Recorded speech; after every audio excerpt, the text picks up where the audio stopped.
प्रणाम। हर हर महादेव। आप लोग सभी आनंद में होंगे, स्वस्थ होंगे। महादेव की कृपा आप लोगों पे बनी रहे। आज कुंडली के दसम भाव पर थोड़ा चर्चा करेंगे। आप सभी लोगों के कमेंट, सभी लोगों का प्रश्नों का इंतजार मुझे रहेगा। तो आज दसम भाव पर थोड़ा चर्चा करते हैं। दसम भाव कुंडली का जो है विशेषकर बहुत शुभ माना जाता है। केंद्र, चौथा केंद्र वो है, 4 केंद्रों में चौथा केंद्र, लास्ट केंद्र उसको मानते हैं। तो चलो इस पे चर्चा करते हैं।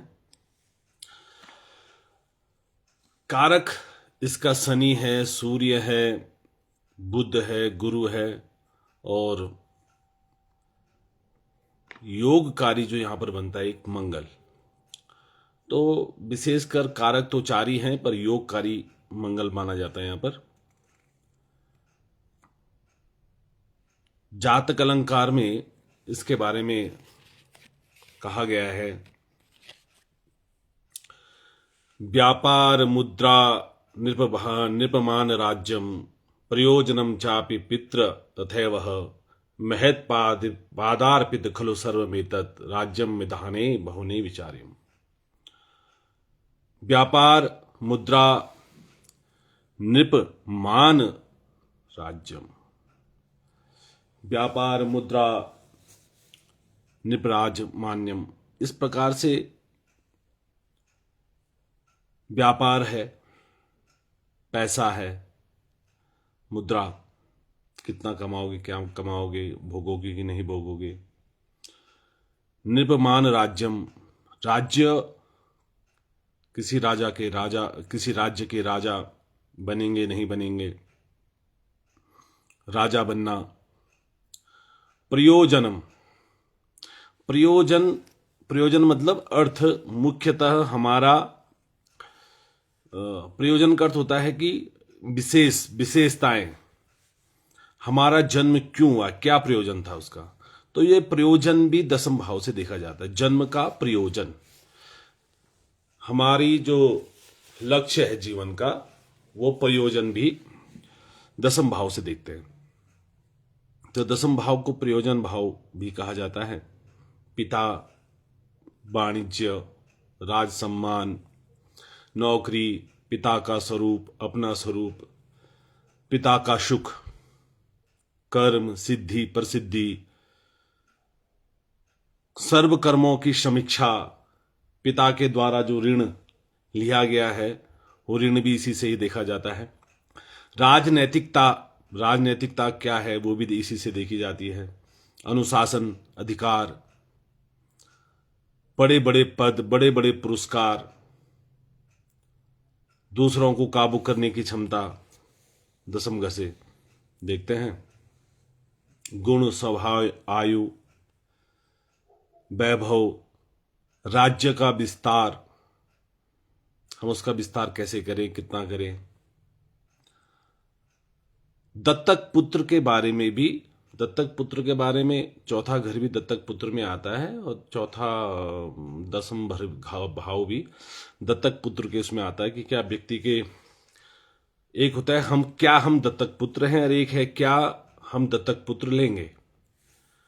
तो ये दोनों चीजें आती हैं उसमें। तो दसम घर को राजनीतिक भाव भी देखते हैं, प्रसिद्धि का घर भी देखते हैं, क्या मैं उस लायक हूं।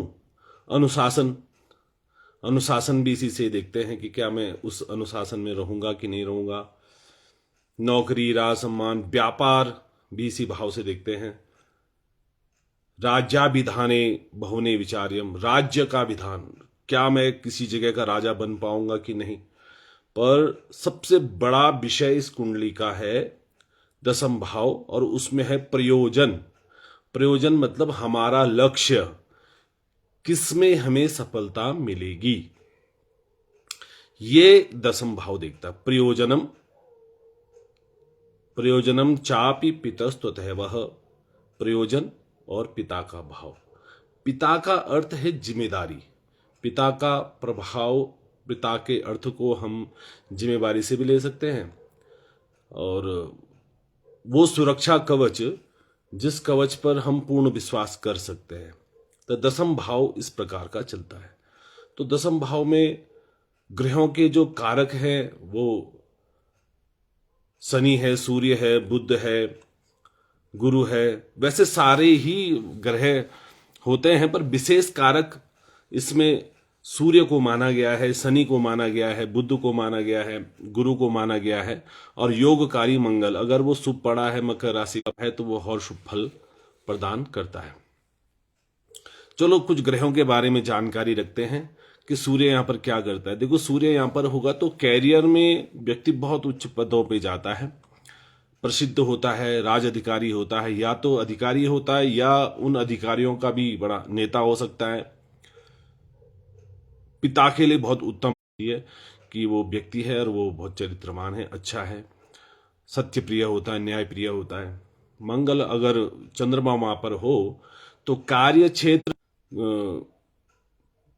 क्षेत्र में परिवर्तन करने वाला, मतलब अचानक चीजों को बदलाव कर लेता है। यात्राएं, जनसंपर्कता से सफलता मिलती है। चंद्रमा अगर दसम हो तो देखो, दसम का चंद्रमा या कर्क राशि ही दसम में हो, और देखो मोदी जी की कुंडली आपने देखी होगी, मोदी जी की कुंडली में आप लोगों को एक विशेषता नजर आएगी कि वो दसम का मालिक होके लगन में बैठे हैं,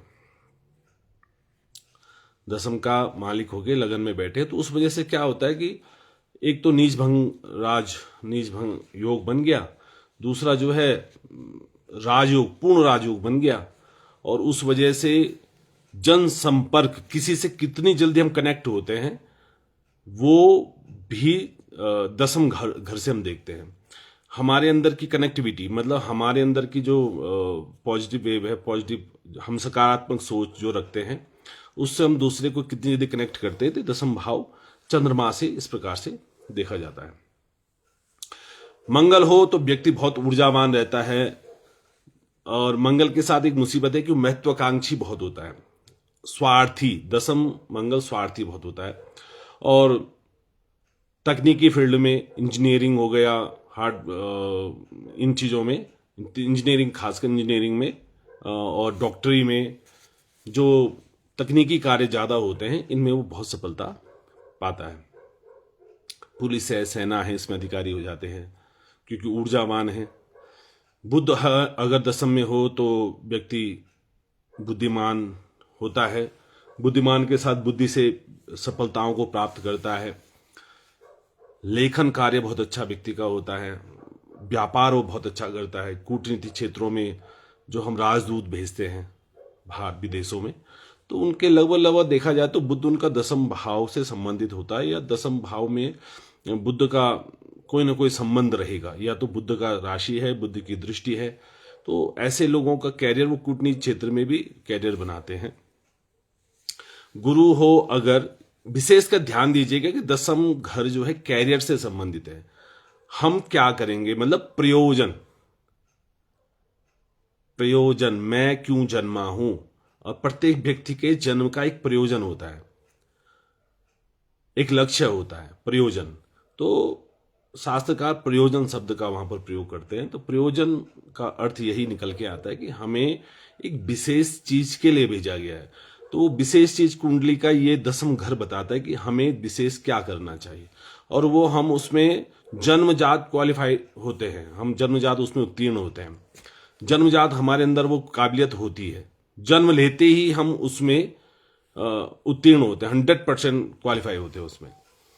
तो गुरु जो होता है अगर दसम घर में हो तो उत्तम नेतृत्व करने की क्षमता होती है, बहुत सरल व्यक्ति होता है, प्रबंधन, मैनेजमेंट, सफलता, मैनेजमेंट के क्षेत्रों में सफलता या सम्मान उसे बहुत अच्छा मिलता है।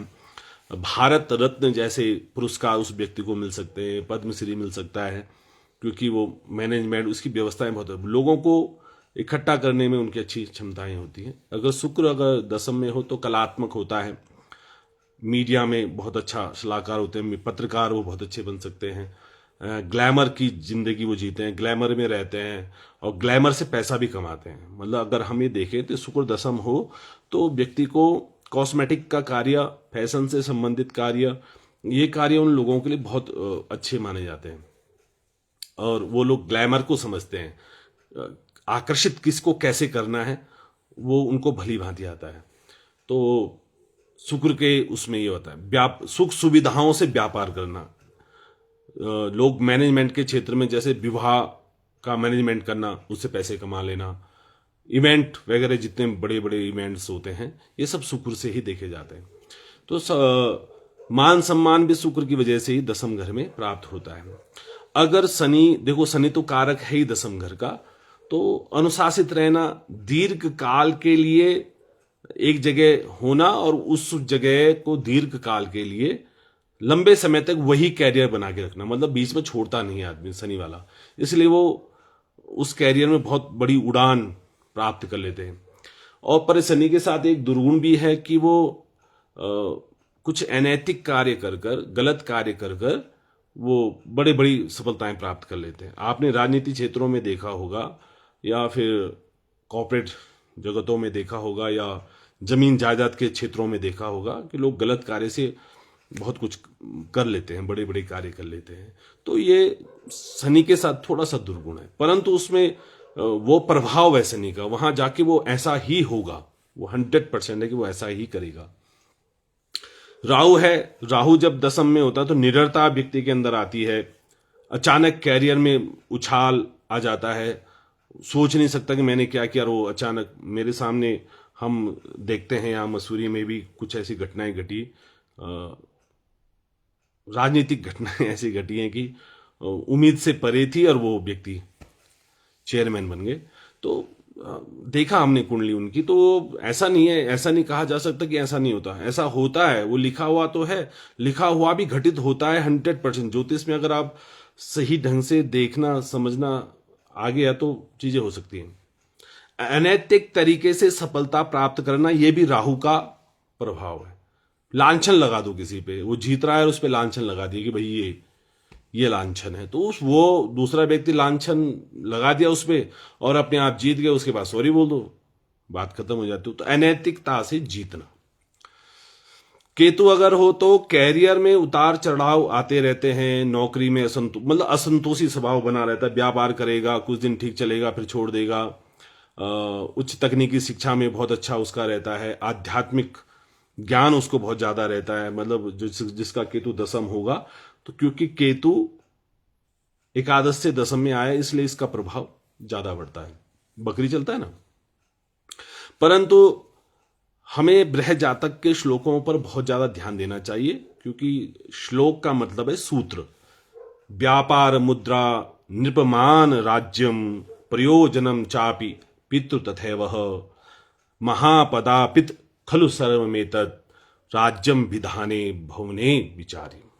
इस भवन से ये विचार करे, राज्य, इस भवन को राज्य भवन भी कहते हैं, इस भवन को प्रयोजन भवन भी कहते हैं, इस भवन को मुद्रा भवन, पैसे का भवन, कैसे आप कमाओगे, कितना कमाओगे, कितना आप उसका विस्तार करोगे, ये वो भवन है, विस्तार का भवन है, व्यास का भवन, व्यास मतलब बड़ा, तो व्यास का भवन है, विस्तार का भवन है, राज्य का भवन है। आप राजा तो हैं कहीं पर, सीमित राजा बनना राजा के उस पे ठीक नहीं है, उसको बड़ा राजा बनना है, सम्राट बनना है। तो विस्तारता, अगर हम अपने जीवन में विस्तारता लाना चाहें तो वो दसम भाव से ला सकते हैं। तो इसको शुभ करें कैसे कि भाई हमारे अंदर वो काबिलियत, वो प्रयोजन तक हम पहुंच जाएं, उस लक्ष्य तक हम पहुंच जाएं। तो उस लक्ष्य को पहुंचने के लिए हमें क्या करना चाहिए, ये बहुत बड़ा गूढ़ विषय है। तो कहते हैं लगन और दशमेश, चतुर्थ और सप्तम, ये जो 4 केंद्र होते हैं, इन 4 केंद्रों में से लगन और दशम को तो प्रबल करना ही चाहिए। प्रबल करने के लिए उसके लिए सरलतम उपाय बताए गए हैं कि एक तो उस घर के रतन को पहनना चाहिए। अगर वहां पर मेष राशि है तो उसका मुगा आप पहन सकते हैं, वहां पर वृष राशि है तो आप हीरा पहन सकते हैं, या अमेरिकन डायमंड्स पहन सकते हैं, या और चीजें भी आती हैं उसकी, वो चीजें आप पहन सकते, चांदी आप पहन सकते हैं। अगर मिथुन हो तो पन्ना आप पहन सकते हैं। अगर वहां पर कर्क राशि हो तो आप मोती पहन सकते हैं। अगर वहां पर सिंह राशि हो तो आप माणिक्य पहन सकते हैं। वहां पर कन्या हो तो फिर वही पन्ना आप पहन सकते हैं। तुला राशि है तो फिर वहां पर आप हीरा पहन सकते हैं। अगर वहां पर वृश्चिक राशि हो तो वहां पर मूंगा पहन सकते हैं। वहां पर धनु राशि हो तो पुखराज पहन सकते हैं। वहां पर अगर लगन और दशम की बात कर रहा मैं, ये चतुर्थ और सप्तम में इसकी बात नहीं हो रही है। भले ही दो केंद्र वो भी हैं, पर मैं सिर्फ दो केंद्रों को प्रबल करने, दशम और लगन को प्रबल करने के लिए कह रहा हूं। अगर कुंभ मकर राशि वहां पर होती तो नीलम पहन सकते हैं। कुंभ राशि हो नीलम पहन सकते हैं। मीन राशि हो तो नीलम पहन सकते, पुखराज पहन सकते हैं। और अगर दशम को और शुभ करना है, बहुत अच्छा करना है, तो उसके लिए सबसे उत्तम उपाय, अगर आपके पास, देखो ये रत्न खरीदने के लिए तो पैसा भी चाहिए, और पैसा भी चाहिए। पैसा भी समझ लीजिए कि रत्ती के हिसाब से चलता है, कैरेट के हिसाब से चलता है। 2200 रुपये कैरेट, 2500 रुपये कैरेट, 3000 रुपये कैरेट, 10,000 रुपये कैरेट नीलम, 20-20 हजार रुपये कैरेट नीलम चलता है। और ऐसे पुखरा जो है कैरेट के हिसाब से चलता है। तो और ऐसे ही सारी कैरेट के हिसाब से चलते हैं। तो अगर एक कैरेट के हिसाब से हम इनको पहनते हैं तो ये महंगे पड़ जाते हैं। और महंगे, चलो जिनके पास पैसा है वो तो चलो उपलब्ध करा देंगे लग्नेश और दशमेश को प्रबल बनाने के लिए, पर जिनके पास ना हो रुपए तो वो क्या करें। तो दशम के लिए सबसे उत्तम माना जाता है पिता की भक्ति। दशम को प्रसन्न करने के लिए जिस व्यक्ति ने अपने माता पिता से बैर रखा है, वो कभी दशमेश, वो प्रयोजन अपने जीवन का समझ ही नहीं पाएगा, वो लक्ष्य अपने जीवन का समझ ही नहीं पाएगा, वो अपने जीवन को कभी ऊपर की ओर ले जा नहीं पाएगा। तो दशम को शुद्ध करने के लिए सबसे उत्तम उपाय है अपने पिता के अनुकूल होना। और पिता की अनुकूलता में यह है कि आप कुछ दिनों तक, कुछ समय तक पिता के अनुकूल रहेंगे, तो फिर पिता के अनुकूल होने पर आपका दशम मजबूत हो जाएगा। और दशम मजबूत हो जाएगा तो फिर दशम आपके हिसाब से काम करेगा। फिर पिता धीरे धीरे भी हमारे हिसाब से काम करने लग जाते हैं। ये दशम है। लगन को मजबूत करने के लिए स्वयं पर ज्यादा ध्यान देना पड़ता है। मैं कौन हूं और मेरा लक्ष्य क्या है, ये दो बहुत महत्वपूर्ण विषय है ना। एक तो कि मैं किस काबिलियत से भरा हूं और मेरा लक्ष्य क्या है। जैसे अर्जुन के बारे में कहा जाता है कि अर्जुन को पता था कि मैं बहुत बड़ा धनुर्धर हूं, तो वो लगन उसने उसका मजबूत है, परंतु उसका लक्ष्य क्या था? एक आंख, मछली की आंख, तो उसने उसको भेद दिया। उसमें उसने भेदा और वो जीत गया। उसने द्रौपदी जैसी इतना बड़ा सम्मान, अग्निपुत्री द्रौपदी को प्राप्त कर लिया था। द्रौपद पुत्री को प्राप्त, यज्ञ से प्राप्त हुई ना, तो द्रौपद पुत्री द्रौपदी को उन्होंने प्राप्त कर लिया था। अस्तुतः मैं कौन हूं और मुझे क्या करना है, ये चीजें जीवन में बहुत क्लियर होनी चाहिए। ज्योतिष में इन दोनों क्षेत्रों के बारे में बहुत विस्तार से लिखा गया है, बहुत ही विस्तार से लिखा गया है। तो इसलिए हमें अपने दशम को मजबूत करने के लिए, देखो दशाएं तो चलती रहेंगी, कभी मार्केस दशाएं भी आएंगी, मृत्यु की दशाएं भी आएंगी, अंतरदशाएं भी मृत्यु की आएंगी। परंतु अगर जो 19 साल शनि अगर चल रहा है और उसकी मार्केस दशा है, दशा चल रही है 19 साल, तो इसका अर्थ ये थोड़ी है कि वो 19 साल हमें मारता ही रहेगा। नहीं, मार्केस साथ एक और विचित्र घटना होती है कि वो दशा में मारेगा कि नहीं मारेगा, क्योंकि उसके साथ षष्ठेश का, रोगेश का मिलन होना और द्वादश का खर्चे घर का मिलन होना अनिवार्य है। 3 मार्केस, पूर्ण मार्केस हो, षष्ठेश का मिलन हो, षष्ठेश मतलब रोगेश का मिलन हो, और या फिर खर्चे घर का द्वादश का मिलन होना चाहिए, तब जाके मार्केस की पूर्ण दशा बनती है। और वो बनती है क्षणिक मतलब सेकंड में बनती है, वो पल के बराबर बनती है। वो जो योग बनता है वो पल, और उस पल में व्यक्ति की मृत्यु होती है। इस ऐसे ही राजयोग भी होते हैं। राजयोग का अर्थ भी पल से कनेक्टेड होता है। तो पल राजयोग जो बनते हैं दशम से बनते हैं, तो दशम से राजयोग बनने पे भी वो बहुत बहुत अंश से बनते हैं, छोटे छोटे अंशों में बनते हैं। तो छोटे अंशों में बनते हैं, जब हम निर्णय लेते हैं कुछ भी चीज का, तो ऐसे शास्त्रकार कहते हैं हमारे कि किसी भी चीज का निर्णय लेने, आज का निर्णय ही भविष्य कहलाया जाएगा। ऐसा हमारे शास्त्रकार कहते हैं कि आज हमने कोई निर्णय लिया है तो वही भविष्य में हमारे लिए बड़ा ग्राउंड बनाएगा। पर निर्णय आज लेना पड़ेगा। हम समय पे छोड़ देंगे कि नहीं यार, समय आएगा, समय देखेगा। समय तो अपनी भूमिका निभाएगा, समय अपनी भूमिका निभाएगा। बस समय के अनुकूल ढलने के लिए आपकी तैयारी पहले होनी चाहिए, तब जाके इसे कहते हैं राजयोग। तो राजयोग में बहुत बड़ी चीजें आती हैं। कोई ऐसे ही जग नहीं जीत लेता है, उसकी पूरी तैयारी पहले होती है।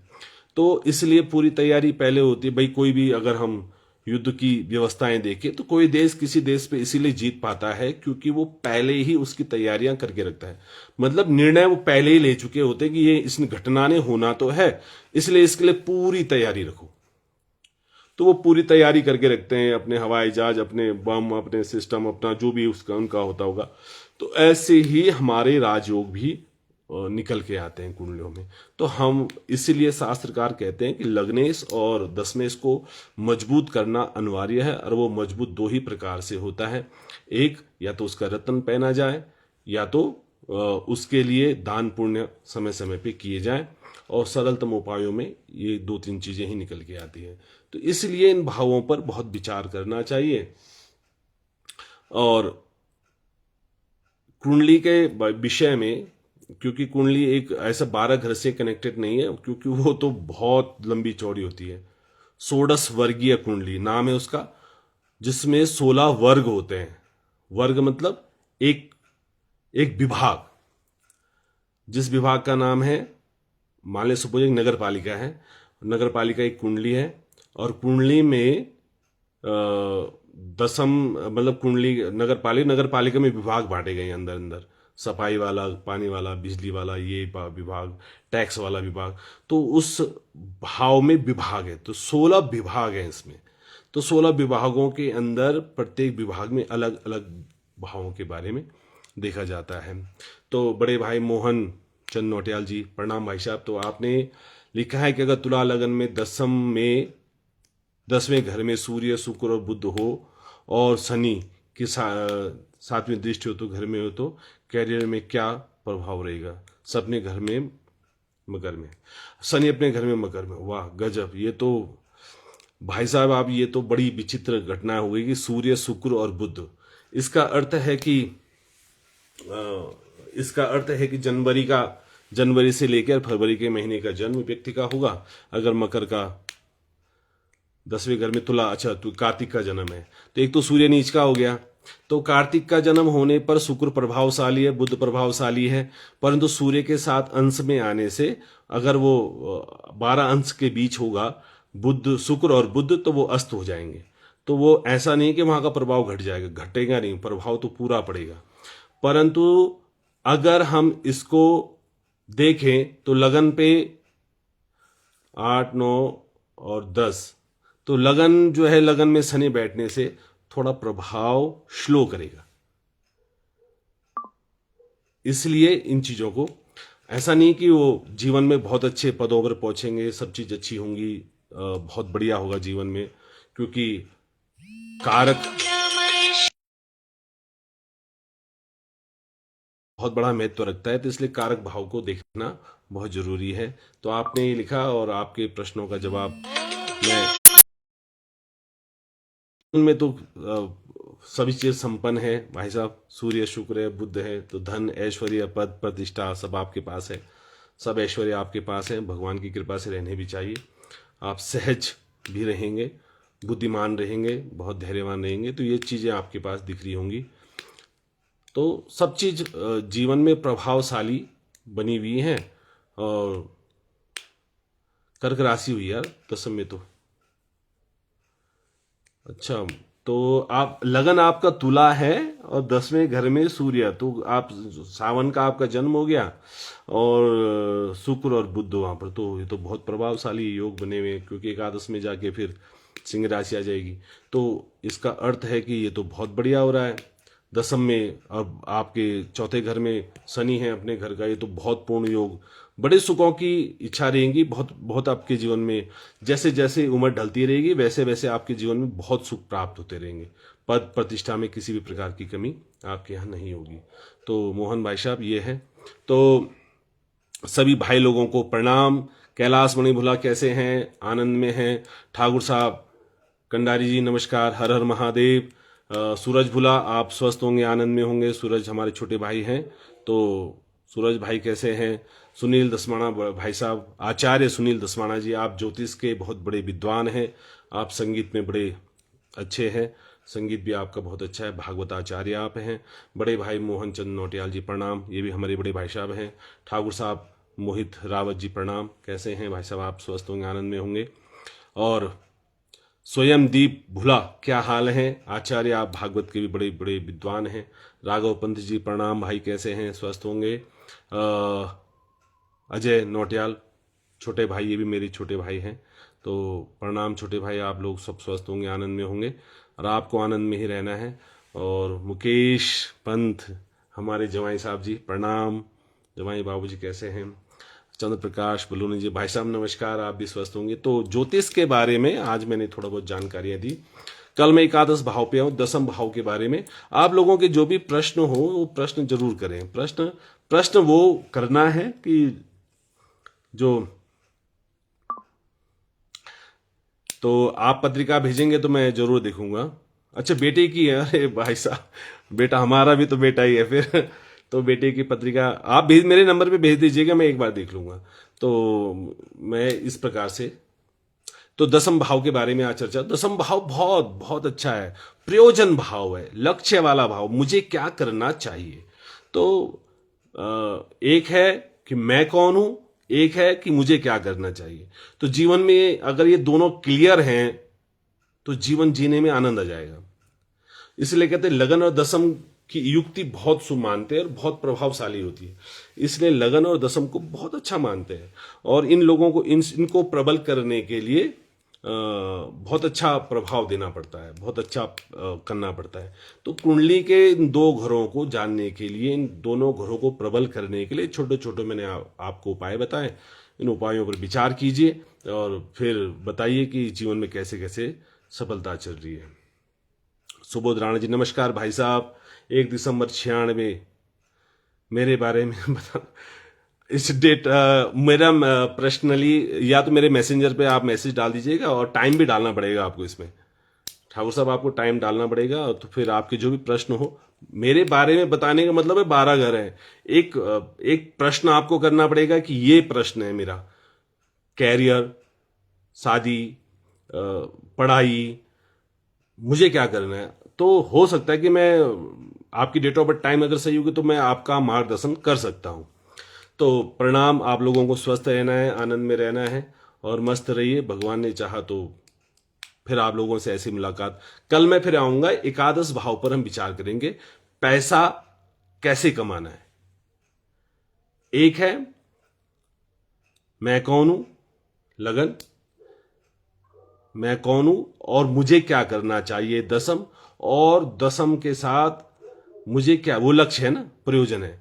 तो लक्ष्य की प्राप्ति और उसके साथ जीवन जीने के लिए जो पैसा है, मुद्रा है, आय का साधन कैसे बनेगा, पैसे का साधन कैसे बनेगा। तो एकादश से हम कल पैसे के बारे में जानकारी लेंगे कि पैसा किस चीज से कमाया जा सकता है, और उस पर थोड़ा सरलता से, सरल विधि के द्वारा आप लोगों को ये मेरा वीडियो कैसा लगता है, आप लोगों की समझ में आ रहा है तो अच्छी बात है, आना ही चाहिए।